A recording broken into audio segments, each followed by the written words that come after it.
Hi, Henry, and welcome to MEDICI and FinStep Asia Presents Leadership at a Time of COVID-19. Along with me is Amit Goel, founder of MEDICI. Today, we'll be talking to you with regards to your thoughts on FinTech and digital assets, along with how you have been managing and leading your teams and associations at the time of crisis. Right, so quickly, for the audience, Henry is a very well-known global figure, one of the major influences in fintech globally. He is the global lead for crypto at PwC, along with being the head of fintech for Asia Pac.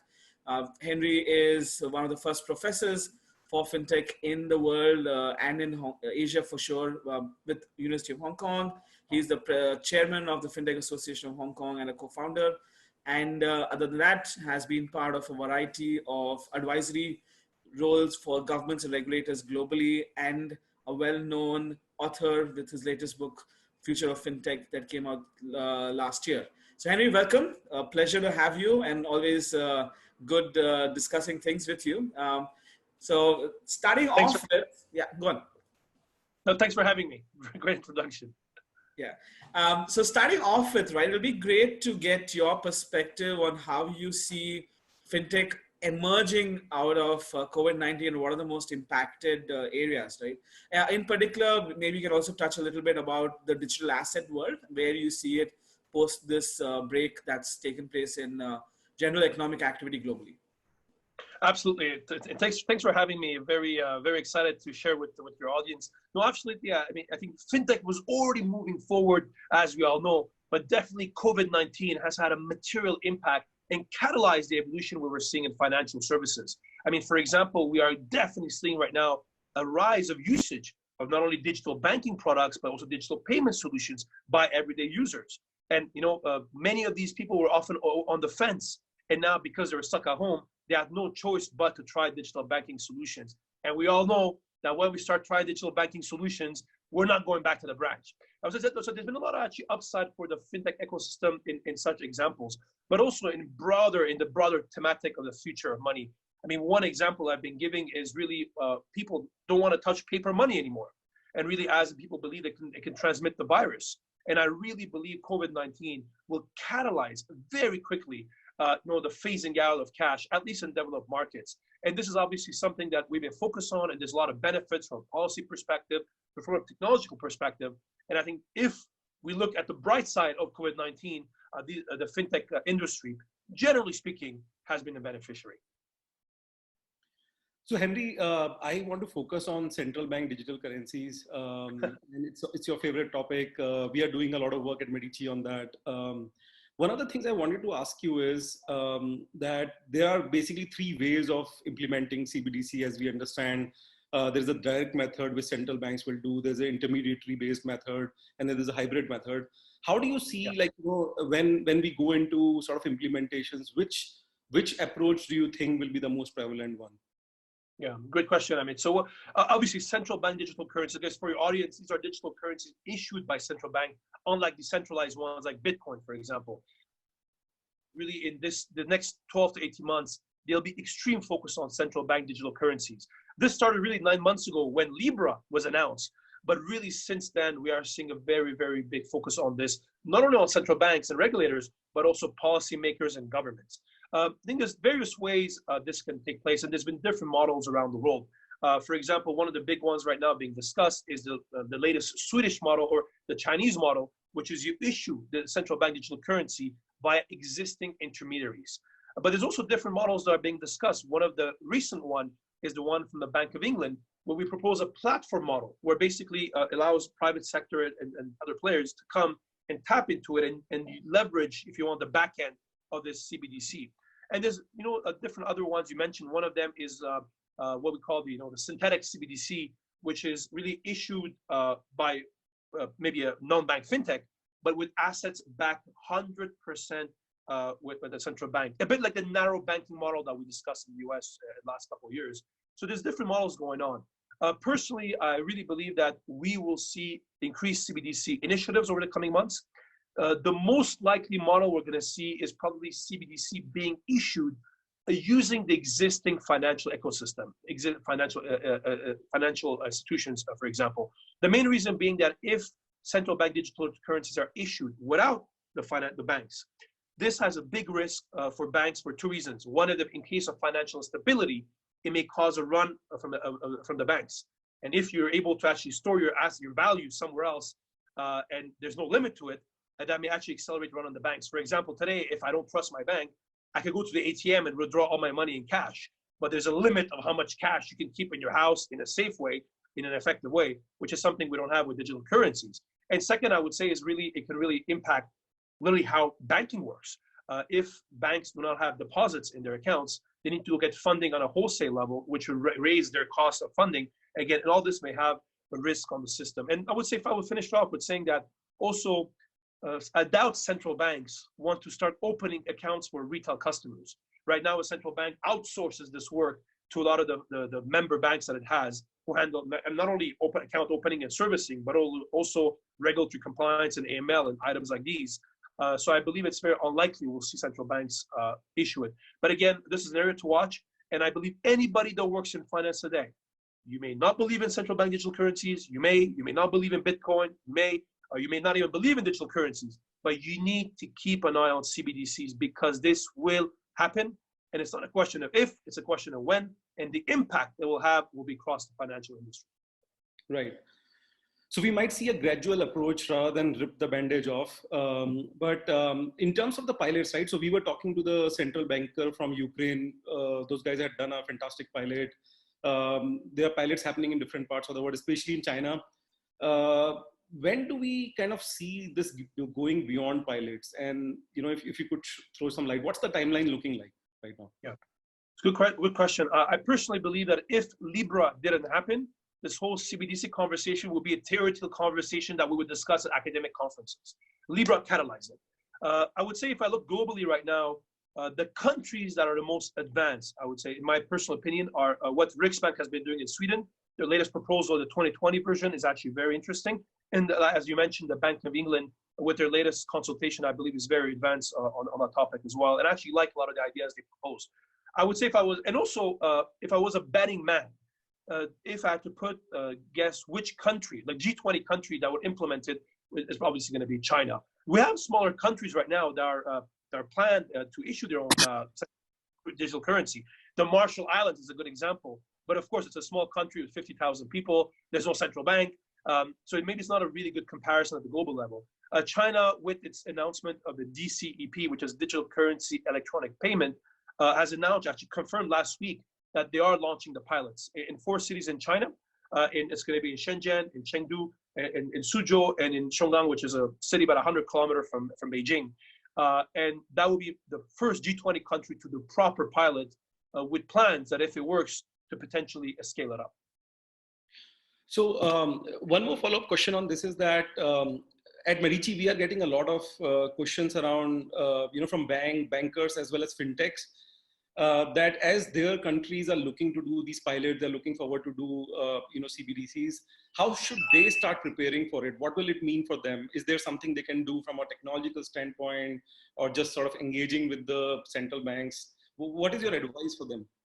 Yeah, good question. I would separate in 2 categories. I think for central banks, for those in developed countries, the G7, the G10, there's actually a lot of policy considerations, because obviously CBDCs allow you not only, frankly, better monitoring of your monetary policy, but also has a lot of direct benefits. For example, if you're trying to get money to the public, like we have right now in the US, where 100 million checks will be sent to citizens across the US to get their stimulus money. So I think from the big countries, that's one big thing to look at. For the smaller countries, there is a risk of currency substitution. If everybody starts easily, you can use a US dollar, you can send around the world. For a lot of smaller countries, that's a serious risk. And this is why the Libra Association, in their version 2 of the white paper, they openly they mentioned they're open to discuss with any central banks who want to bring their currency on the Libra blockchain. So I would say for central banks, this is one of the big topics to focus on, and they have other stuff to deal with as well. So adds to the pile. For banks, to anybody now who's a CEO, a member of the board or the supervisory board, or at a senior management of a financial institution, you need to actually look at it. Maybe you may not like it, but you need to look at it. For those of you that are running business lines, if right now you're in charge of treasury payments or corporate banking or one of our large banks, this may affect your P&L. You know, as we know today, one of the things that shocks me is that the average cost of cross-border payments around the world is 7%. And by the way, this is not only with migrants sending money. Today, we have 250 migrants sending over $500 billion a year, and often they're the ones paying the highest fees. But also in normal banking day-to-day operations. So these are actually people who are in charge of the P&L need to keep an eye. But I would say the conversations they're having the most are with the CEOs and the boards of banks, because they need to have a strategic long-term perspective. And this may have an impact for them on their funding rate, but also how the ecosystem grows and what role they want to play in it. And like anything else in life, if you don't understand a topic, you're first going to be afraid, but second, you cannot capture the opportunities. So I really believe from an educational perspective, any executive of any financial institution has kind of a moral obligation to at least understand the topic and stay on top of it. Right. So one question that a lot of people will have is, you already have digital transfer of funds globally, right? And a large volume is done digitally for, the wholesale banking, etc. And why? And for a blockchain infrastructure is still evolving. It's still not complete. Not all phones have blockchain, or if you're going to use a digital wallet, not everybody has a smartphone globally.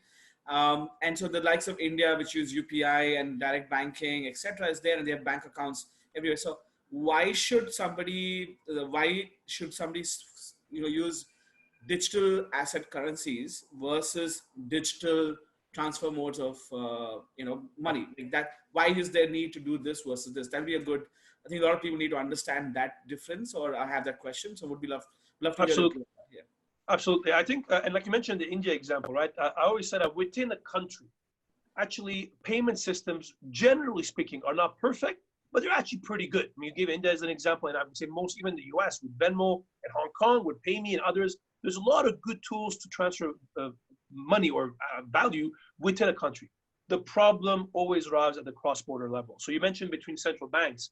Today, that we know, there's two kinds of central bank digital currency. There's retail, which is the public, but wholesale, which is how central banks try to send money to each other. Again, within a country, most central banks have something called RTGS, which is real-time gross settlement, which is actually pretty efficient in most countries right now. The problem, again, becomes when you're trying to send value at international level. So, for example, let's take an example of if I'm on WeChat, right? And there's over 1 billion people on it. It's great as long as you're in the WeChat ecosystem and you have a Chinese bank account. But if you're not, the money cannot leave the ecosystem. Same thing, by the way, with any country, we have the same issue. And this is why one thing that blockchain technology, and I would argue central bank digital currencies and solutions like Libra can change, because at the cross-border level, we have now a way to sending money to each other. It is unacceptable in 2020. I can send you a WhatsApp, I can send you email in a second for free, and actually it's anywhere in the world. But if I want to make you $10 payment, it may even cost me more on fees to make that payment than actually send you that payment on a cross-border basis. And frankly, it's unacceptable that we haven't solved this problem. And finally, we have now the technological solutions, and I will argue the willpower to do it. And that's very exciting, not only for the future of finance, but also for society as a whole. Thank you. Let's move on to a more to do with your day-to-day operations. Right now, as we know, currently you are in Yerevan in Armenia, usually in Hong Kong, but spending up to 1/3 of your time in the air. Now that's come to a stop. But secondly, you're leading a global team, right, across multiple time zones. So how are you managing your team, and how is that setup working? One, from an internal team dynamics perspective. The second piece would be with regards to your clients, whom many being in the traditional world prefer face-to-face meetings, especially when it comes down to senior management boards, etc., whom you quite often interact with. No, absolutely. I mean, you mentioned travel. No, as many of your audience may know, I travel extensively in normal times. I was just looking at the data from last year, actually, and just to give you an example, last year I took over 70 trips, 70. And that excludes a 3-month period that I promised my wife I was not going to travel because we just had a baby. So literally, it comes to about a 1.5 trips a week, which is quite crazy. And over time, you develop habits. Whenever I go on a plane now, I have my pajama, I know what I eat, I have my eye cover, I know exactly where to which hotels around the world. So it's such a big part of your life that you're used to it. This is by far the longest time I have never traveled. And there's obviously pros and cons to it, including that people have finally realized we can do stuff using video conference. So I would say that it's been a pretty interesting change, not only for me, but for around the world. The impact it had on our teams, I don't know, depending, I wear many hats, as you know. In my role at PwC, we're very lucky because we already had this reflex policy where people are quite mobile, and we enable them to work from home. So actually the impact on people were actually quite limited. There was obviously a lot of time spent with just making sure everybody's okay and everybody's staying safe and healthy, and that's very important. I would say where I spent even more time is really with my clients. And I cannot emphasize enough, it's at times like these that anybody in the business world needs to stay close to their clients. And not only sharing them input that's coming in, but also how to support them in any way possible. So I think that's been one of the things I've been focusing quite a lot. Where I would say that it's been the most frustrating is actually in my civil society roles, like as chairman of the FinTech Association. You know, in your business, you know your clients, you can reach out. In my day-to-day life or my academic life or others, you know, I have control of what I do. It's been, you know, as you know, Monsieur, being a board member, we've been really trying to help the FinTech community of Hong Kong. And as many of them are having financial difficulties, many of them were firing people, many of them were losing their jobs, many of them were not able to get funding. So trying to see how we can support the ecosystem from that perspective. And that, I have to say, was probably where I spent a lot of time the last month, but where also I would say it's been the most challenging because there's not much that I can do.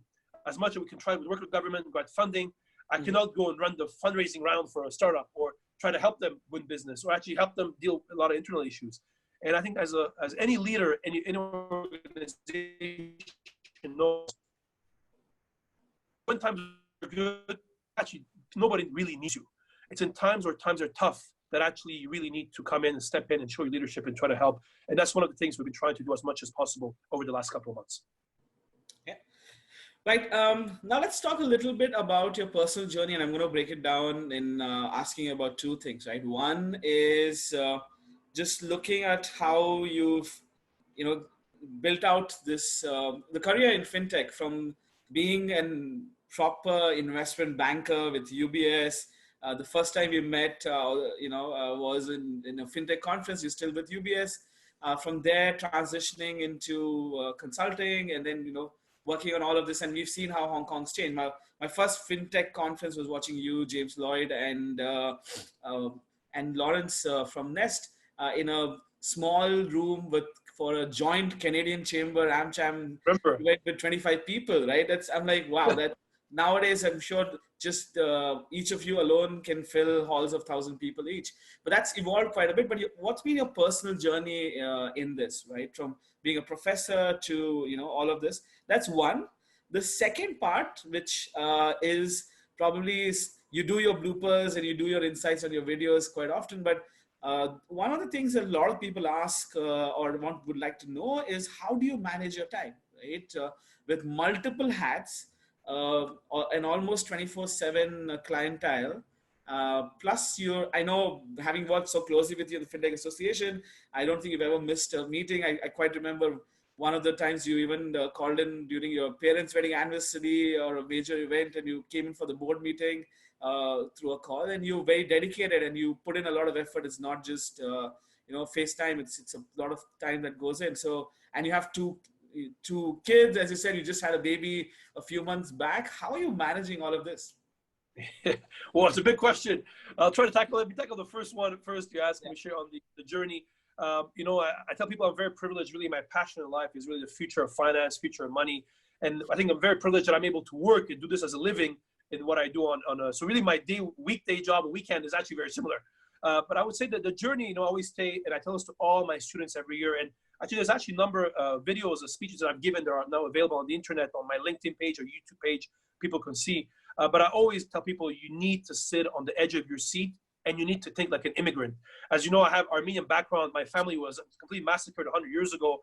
And, my great-grandfather was born in what is current day Turkey. Obviously, they had to flee after genocide. They had to go to Syria.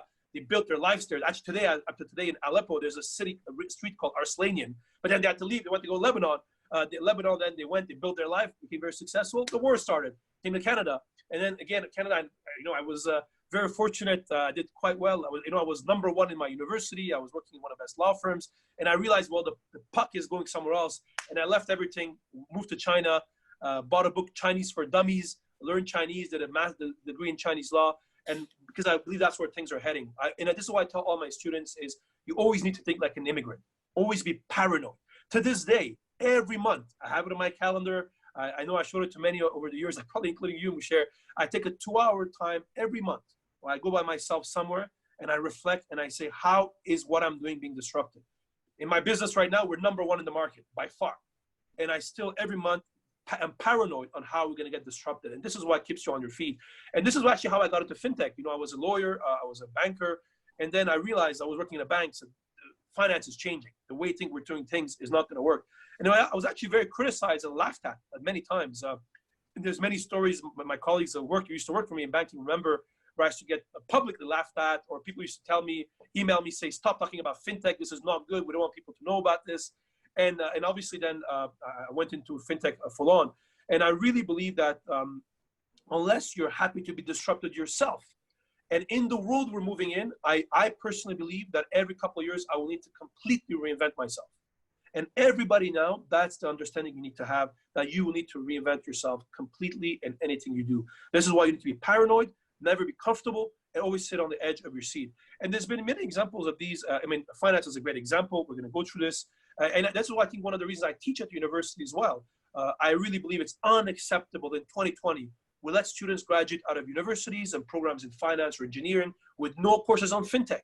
And actually, I believe the whole education system will change. The idea that I would go to university and have a degree and then we're done for life is unacceptable. Today, actually, every day, I make a 10-minute period and I try to do 1 hour a week. Again, it's on my calendar where I try to read about new stuff that I don't know. And that's only the way you're able to stay on top of these developments. When it comes to time management, again, I'm very open about this, and especially for a lot of your younger listeners, I believe that a lot of the thematics that are discussed today, like work-life balance, I don't believe in it. I do not believe that you can be successful in 2020 and in the business world we're heading by focusing on your work-life balance. Recently, I was working with somebody, not on my professional job, in one of my video jobs, and he said, Henry, sorry, I clock off at 5 o'clock. I guarantee you I never give a piece of work again. I think this mentality people have that, it's work-life balance, it's enjoy. I do not believe in it. In my career, I've always been successful by going that extra mile. To this day, I always work. Even today is actually a holiday. Today, tomorrow, this weekend, I'll be working every day. And I really believe that it's an extra 10, 20% effort that you make that will give you the extra 30, 40% output in your career. And I've seen this over and over when it comes to life management, work management. And I'm very lucky because the people I tend to hire or work with me tend to have this level of passion and dedication because I really believe that's the way. I'm sure there's some people that are very talented. They can afford to work 4 or 5 hours a day. Unfortunately, I'm not that smart. And I really believe that hard work and this immigrant ethic, somebody once said you have to be a paranoid optimist. So I'm paranoid, but I'm always very optimistic, as many of you know. When it comes to spending time, unfortunately, I spend a lot of time working. Again, that's the reality. People see my videos, for example, on social media. My average 60-second video that I put takes me between 4 to 6 hours to make every week. I spend a lot of money on this. I spend a lot of time and energy writing the content, always having in mind my audience. Often I get asked, Henry, how did you build this 500,000 followers? Again, it's always hard work. Nobody sees my first articles or videos or posts 5 years ago who had zero traction. And where you continue to post these videos, nobody's watching it, there gets no traction, but having this motivation to continue. And I really believe that that's why, when it comes to spending time, unfortunately today, I still spend most of my time working. And when I'm not working on my day job and servicing clients, I'm working on the elements and like the FinTech Association, which and I actually, when I'm not doing that, I'm often working on new content. As you know, I published last week, my book became a global top 10 bestseller. I can announce to you guys that I'm working on my second book, a third book actually, that right now. And actually, during my coronavirus time, during Chinese New Year this year, obviously there was the city was in lockdown, and I was speaking to a lot of people who were spending their time watching YouTube videos, watching Netflix and stupid things like Tiger Kings. I was spending my time working on my next book, and I believe there's this kind of attitude that allows you to do it. So again, I'm not a good example of work-life balance. At the same time, I try to work out. I exercise a lot. I try to pray, meditate, and do all elements to keep everything in sense. But I really believe that for young people, you need to work hard. That is the main secret of success. I think for balancing stress and work stress in particular, or personal as well, you do, from what I understand, both do yoga as well as mindfulness and meditation every day, right? So that's a consistent thing. So that's what 15-20 minutes that you do every day, and it probably I try. an important piece of keeping the cool, right? Yeah, I try to work out. Actually, I would say I try to work out every day. I try to meditate. I'm not a very good at to say yoga. I try to do once or twice a week. Meditate, I try to do as much as I can. Unfortunately, I'm not as diligent as I should. But I really believe that my reasoning is very simple: is you need to put the odds on your side. Don't smoke cigarettes. Put your seatbelt on. And just try to do the basic stuff like work out, stay fit as much as you can. In life, a lot of things are beyond your control. God forbid, you may catch the coronavirus, cancer, and stuff like that. Unfortunately, that may happen, despite if you're fit. But at least put the mathematical odds on your side, and that helps you stay actually fit, not only physically but also mentally. Henri, pleasure as always talking to you. Thank you so much for taking out time with us. Why don't you show a copy? I mean, once again, just show your book. I'll It's called The Future of Finance, and I can tell you in scoop, the next one is being called The Future of Money. So I think for people who want to follow a lot of the work I do, as obviously but also I have my weekly newsletter now called The Future of Money. So you have a lot of, for anybody who wants to keep on top of what's happening, what I'm up to. I think LinkedIn is the best way. Twitter is another good way of doing so. Or if not, I have always my website, henriarslanian.com. Perfect. Thanks again, and speak to you in a few days. I'm sure.